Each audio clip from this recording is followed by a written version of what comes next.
Even who is it that holds to account? Because the same audiences that hold 90s Baby Show to account today are going to turn around and justify their behavior when they do something else in the future. Who is it that regulates digital spaces? I'm 23 and I've lived through 2 recessions.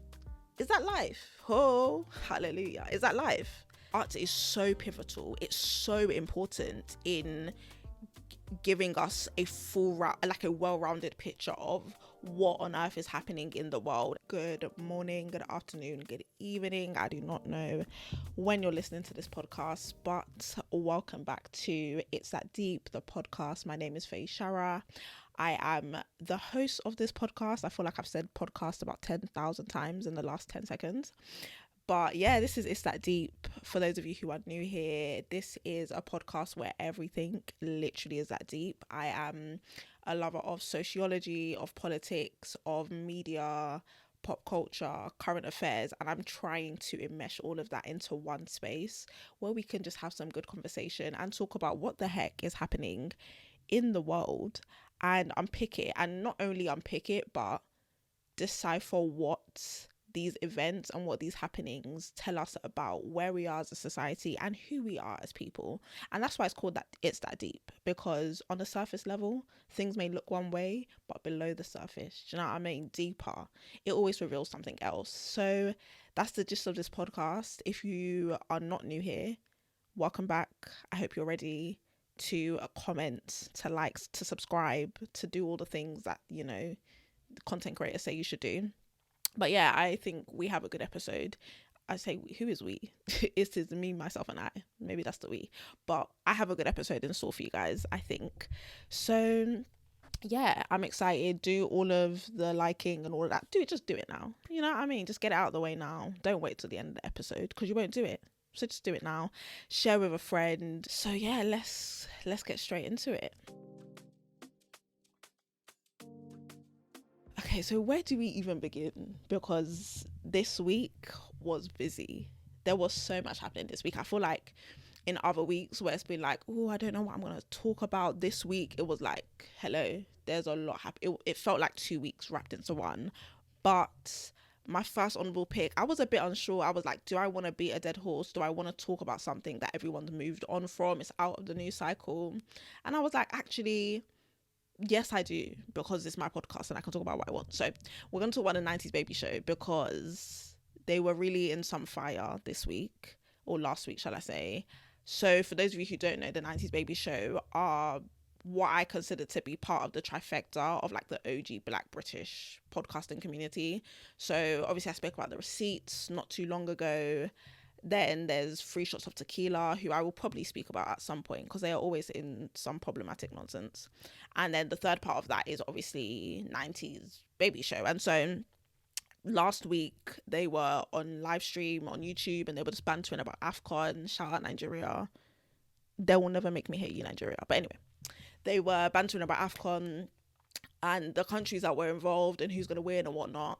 And they had a special guest on who is PK Humble, and PK Humble is like, I mean, you guys know who PK Humble is. Influencer, content creator. He's of that ilk and he's Congolese. And so the 4 of them together were accepting call-ins. And so Tom Mucci, who's Sierra Leonean, he's a filmmaker, comedian, and he called in and made a very insensitive joke about Congo and about, you know, Congolese people being upset at Steve Jobs, basically making light of the genocide that is currently taking place in Congo and has been taking place for a long time. So they all belly laughed, they all got forward. And for context, the reason that joke hit much is because a lot of the conflict in Congo has been fueled by the materials literally used to make iPhones. So when he's talking about Steve Jobs, he knows what he's talking about. And then, so obviously someone must have been watching it, they clipped it and they put it on Twitter, and it's just that same, you know, revolving door. Like someone puts something offensive on Twitter and then they get dragged. Like, by the way, this is the 3rd time 90s Baby Show have apologized about something in this year. Guys, we're not even in March. Can you imagine? How can you be apologizing that much already? But anyway, so got put on Twitter, they got dragged, they opened up the notes app, as all these people do every time they do something offensive, you know, They really owe that Notes app some money, but open up the Notes app, wrote one stupid apology, and we all moved on. They did do a follow-up video educating themselves about everything that's happening in Congo, which I thought was, do I want to say commendable? No, not really. It was a good move. It's not really commendable to educate yourself about what's going on in the world, because that's what our, as citizens of the world, that's our duty. But anyway, they did it. And so that's why I was like, do I want to bring it up, beating a dead horse? But actually, a lot of the commentary around this issue got me thinking about how we regulate digital spaces. So I make mention of the fact that these guys have this is the third time in 2024 apologizing for some form of offensive content that they've put out there. And this is not the first time this has happened. I spoke about young Philly a few weeks ago and his recruitment of young children to the army. KSI got dragged the other day because he basically, was he wasn't offensive, but like he was basically telling us he doesn't know or really care about what's happening in Palestine. Like, there is a common thread of digital content creators being offensive. And like I said, it's that revolving door where they're offensive, someone calls them out, they apologize on the Notes app, and then we go right back to forgetting. And my mind sort of went to, if the trend that's currently taking place is that people are no longer watching TV, people are moving over to, and this is the thing, it all marries up, because was I not talking the other week about how Channel 4 cut 200 jobs? Like, I'm telling you, people are not watching TV anymore. So everyone's moving to podcasts, everyone's moving to YouTube, everyone's moving to TikTok. Like, we've been seeing that for the past few years. With that move that everyone's making to digital content, how on earth do we regulate these spaces where actually people can, like me, can literally start a podcast today, say the most outrageous things, spread lies, spread fake news, be offensive? How on earth do we regulate that space? Because there are no institutions, there are no structures in place, the way TV has, the way print media has, to hold people to account. I think with media in general, the precedent has always been that you can't just say anything. You can't just, like, there is Ofcom exists for TV, Ipso exists for print media. Like, let me tell you, because I did my research, I was like, what are the most complained about Ofcom moments in British history? Please tell me why Jade Goody, if you guys remember, I was probably like 4 or 5, but even till this day, Jade Goody's racist rant against Shilpa Shetty in Celebrity Big Brother 2005 is still one of the most complained Ofcom moments in the history of the United Kingdom. That was 20 years ago. That is still one of the most complained about moments ever on TV. Even me, I'm an Ofcom warrior. When Piers Morgan was telling us that Meghan Markle is not suicidal, she's lying. Hello, Ofcom, let's talk about it. When, I don't know if you lot remember Love Island, when Faye was verbally abusing Teddy up and down that villa. Hey, hello, Ofcom, can we talk about it? Like, spaces always exist for people to complain about what they see on TV if they don't like it, to hold people to account if they don't like it.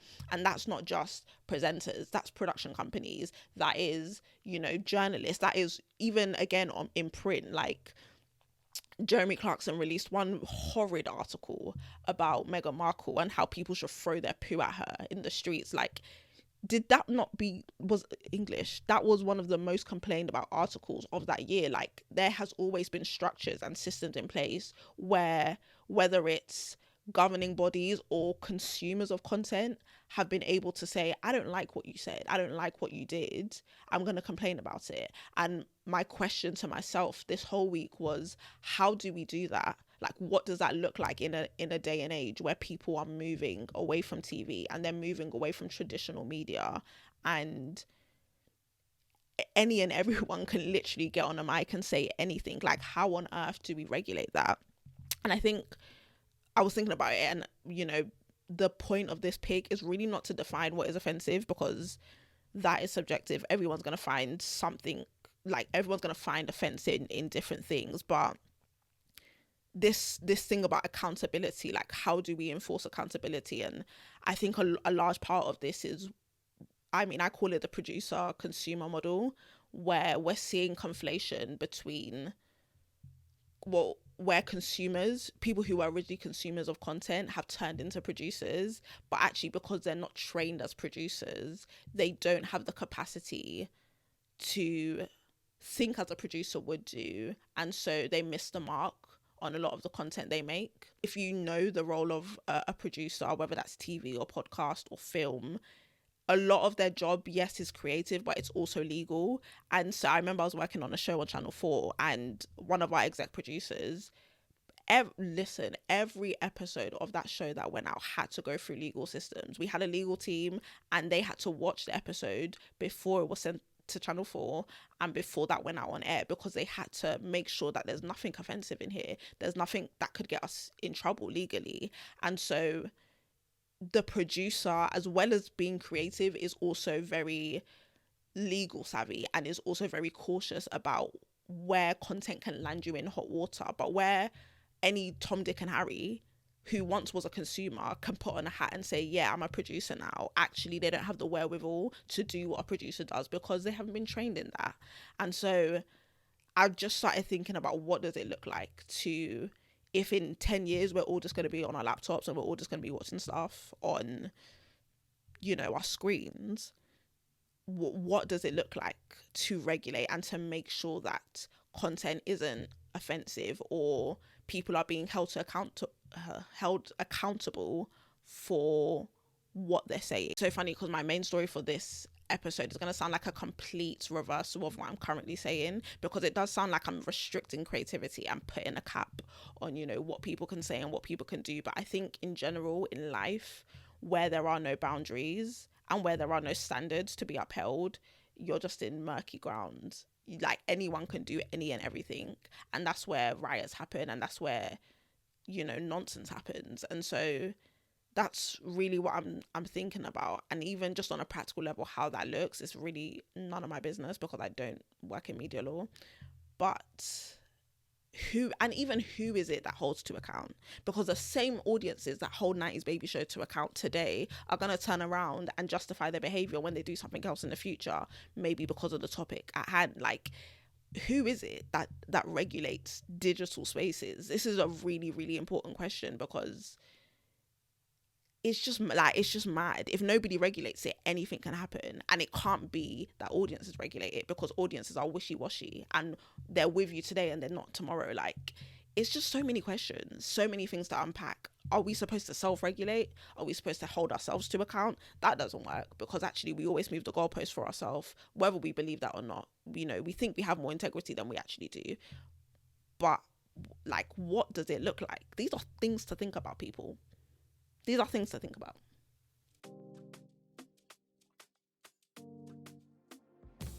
Okay, so my second honourable pick. This is not going to be a long one, because I'm still wrapping my head around this. As you guys know, I record on Fridays. And so this news only came out yesterday. I was woken up, you know, early in the morning by a Sky News alert that said that the UK is now officially in a recession. Yep.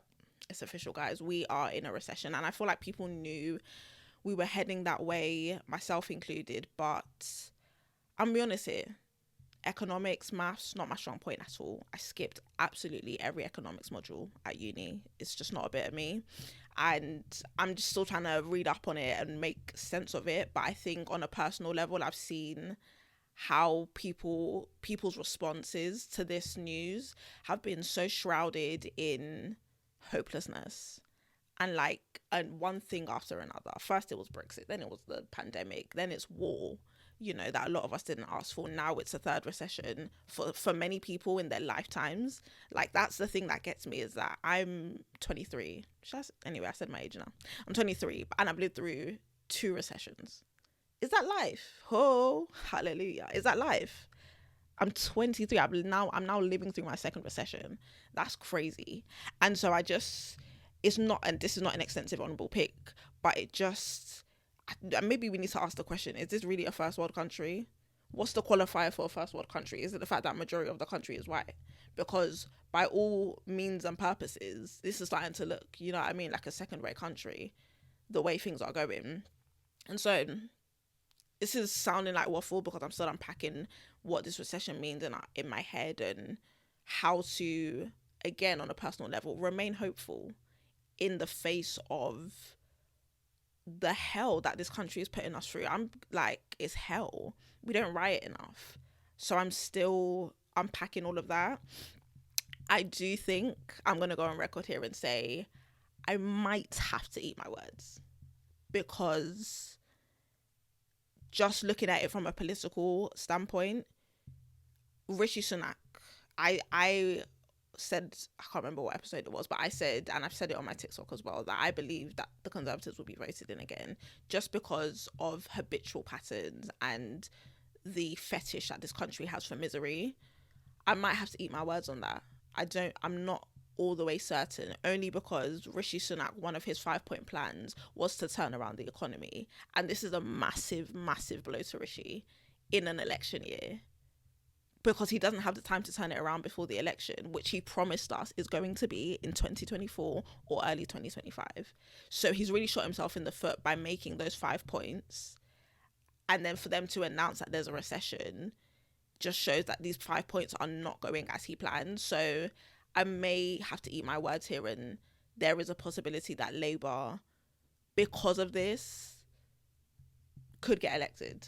And that would be really interesting to see. I think we're going to talk way more about the election as we get closer and closer and closer. But that is something that I'm like, okay, Faye Shara, you might have been wrong there. You might have. But I want to know your thoughts on a recession, not even from an economic or political standpoint. Like, what personally, because, you know, the state of cost of living in general anyway affects so many areas of our lives. Like, people can't date the way they want to because of the cost of living. People can't, literally, okay, on a really, really shallow level, like, people can't, girls, hair, makeup, you know, nails, lashes, maintenance is way more difficult in a cost of living crisis, because everything goes up, because everyone needs to make their money. Shopping, groceries, having to stretch maybe across a month. Like, on a personal level, I really want to know what your thoughts are, and if you're feeling hopelessness, because it's not so far-fetched that you would feel like there's no hope in this country. So I'm really curious to know what your thoughts are, and what you personally, how you're personally reacting to the news of the recession, because it's not easy, man. It's not easy. How can I not be 25 yet and it's already my second recession? You know, I have siblings who are in their 30s, and this is their third, if I'm not mistaken. Like, this is mad. It's mad. Okay, if you stuck with me through all that waffle, you're a real one. But we're going to get onto the main story for this week. And this week. So let me start off by saying this. Word to Bisayo Twins. If you don't follow Bisayo Twins, go ahead and follow her, because she has all of your political commentary on a day-to-day basis that I don't have the capacity to do on my Instagram story. So follow her. But she has an amazing series on Instagram, which is Everything is Political, because everything is political and everything is that deep.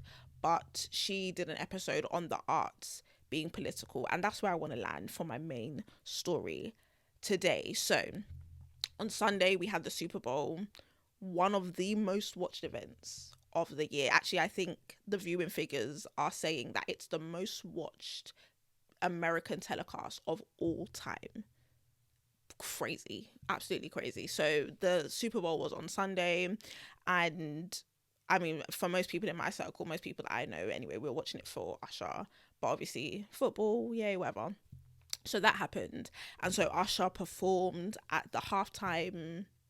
What do they call it? So it's no ceremony, but a halftime. He performed at halftime, and there was, I went back to watch the performance, and they cut it out.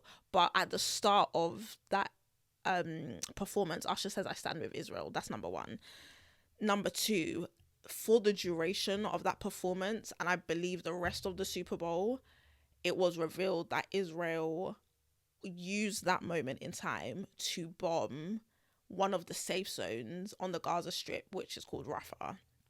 Now, that, I mean, every day I come to blows with the inhumanity of Israel, like, and the moral degeneracy and the moral corruption, because that was a safe zone that they designated, and they said to Palestinians, go here because it will be safe. And so they deliberately bombed that. So that's number one. And no, that's not number one finished yet, because actually they also decided to bomb it at a time where most of the Western world was not watching, because they were watching the Super Bowl. That's number one. Number two, in this country, this week, the Arts Council England revealed an update to their policy. So they tweeted a long thread, and the gist of that thread was that any political statements made by individuals that are part of the Arts Council or part of organisations involved with the Arts Council will no longer be allowed to make political statements because it is in breach of funding agreements. And so they tweeted that, I think, 2 days after the attack on Rafah. And we just bear in mind that this is the same Arts Council that a few years ago was tweeting in solidarity and in support with Ukraine in the war that they have going on with Russia. So that's number two. We're moving into what appears to be censorship. And so when we marry the Super Bowl and marry the Arts Council's announcement, and even the goal of this podcast, which is to take these events and reveal, or rather discuss what they reveal about where we are as a society, my first thought was, we are using art so incorrectly when it comes to politics, and when it comes to social injustice, and when it comes to speaking on behalf of the oppressed. Why do I say that? They use a time, bear in mind what I said, Super Bowl was it's not even been a week, guys. It is the most telecasted program in the history of US TV. It's not even been a week. They use that moment when everyone's eyes were glued to the screen, glued to their TVs, to commit one of the most heinous acts, one of the most heinous atrocities that we will ever see. So art in that moment was used as a distraction from genocide. And then we're now getting back to this country where they're saying, actually, no, you cannot use your art to express political opinions. And so why I say we've got art, we're using it so incorrectly, is because art is being used to avoid and disguise and draw attention away from political atrocities and from political happenings, when actually art is the main forum by which people expose political atrocity and discuss the political happenings of the day.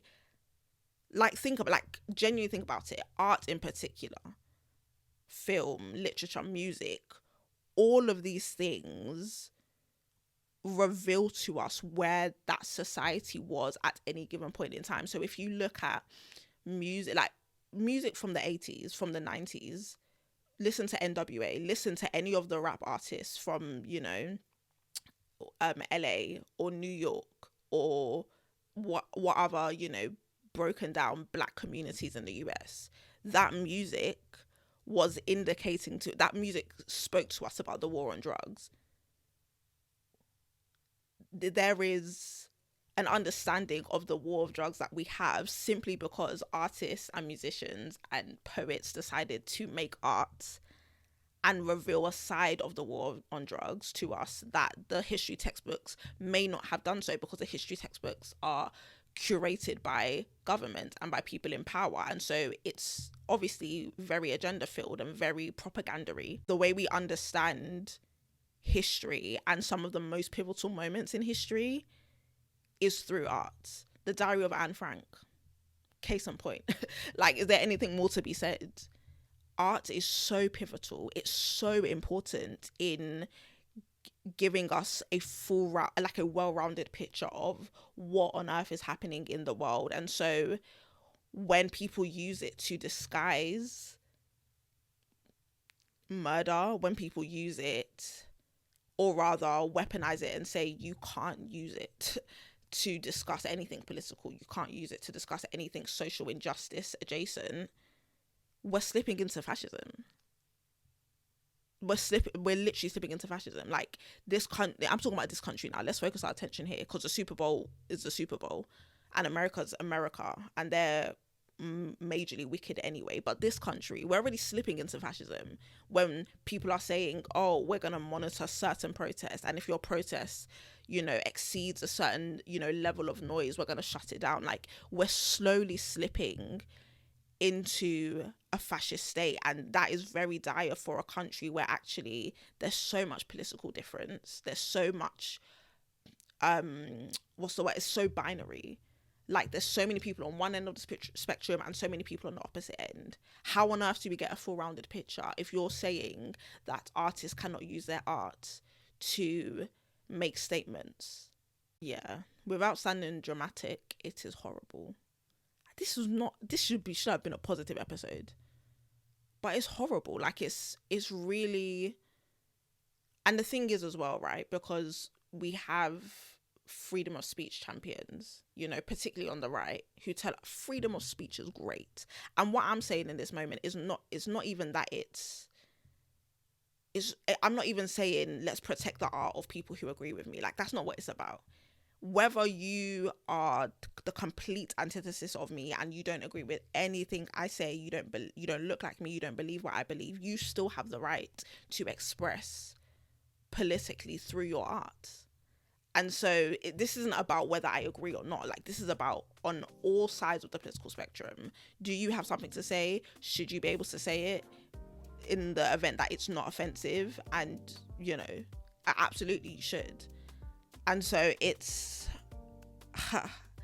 so worrying. I can't even lie. Like, and this kind of goes back to what I was saying about the recession. Like, just so much hopelessness in this country.